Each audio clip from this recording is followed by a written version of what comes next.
Dahil nga nagsasampling na tayo ng mga alaga nating alimango, ay sasampulan din natin ang pagluluto nito. For today's video ay samahan nyo ako, pagluluto tayo ng ginataang alimango. At para maiba naman, ay sasahugan natin ito ng pansit at nitong repulyo. Tara, simple lang ang recipe na to. Kung hindi ako nagkakamali, 10 years ago nang matikman ko to nang dumayo ako sa bahay ng kaibigan ko. At mula noon, hindi ko na nakalimutan ang lasa nito. Talagang kakaiba kasi at ito din ang unang pagkakataon na nakatikim ako ng ginataang pansit. Una, ay linisan muna natin ang alimango. Bago pala ito, ay tinusok ko muna ito dito sa may dulo ng tiyan para makatulog at hindi na rin tayo masipit. Meron namang iba, binababad muna ito sa tubig na may yelo para nga patulugin sila. Medyo matagal nga lang ito at wala tayong pambili ng yelo. Matapos hugasan, binasag ko ang shell sa may sipit nito para manuot ang gata na ilalagay natin mamaya.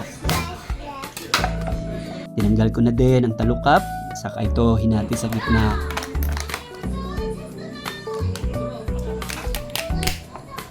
Set aside muna natin ito dahil maghihiwa tayo ng sibuyas at saka ng bawang. Igigisa kasi natin ito mamaya. Sinunod na nating hiwain itong repulyo. Ito naman pala ang pansit. Gagamitin natin at ang nyog na panggata. Naalala ko dati, itong panda ang pambansang ulam namin. 3 to 4 times a week yata kami kung mag-ulam nito. Mura lang kasi ito at masarap kahit sardinas lang ang sahog. Marami din seashell dito sa amin na libre lang. Kaya yun madalas ang aming pansahog. 7 pesos lang yata to dati.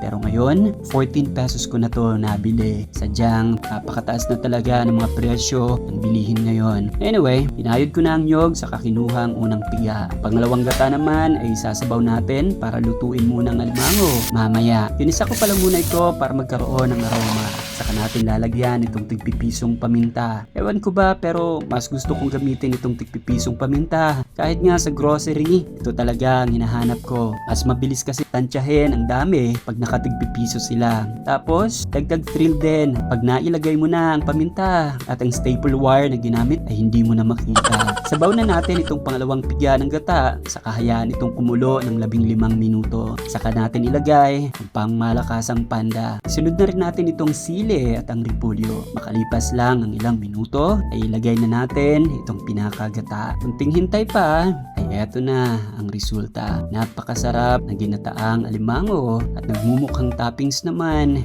itong pansit at ang repulyo. Tara mga boss, kain tayo.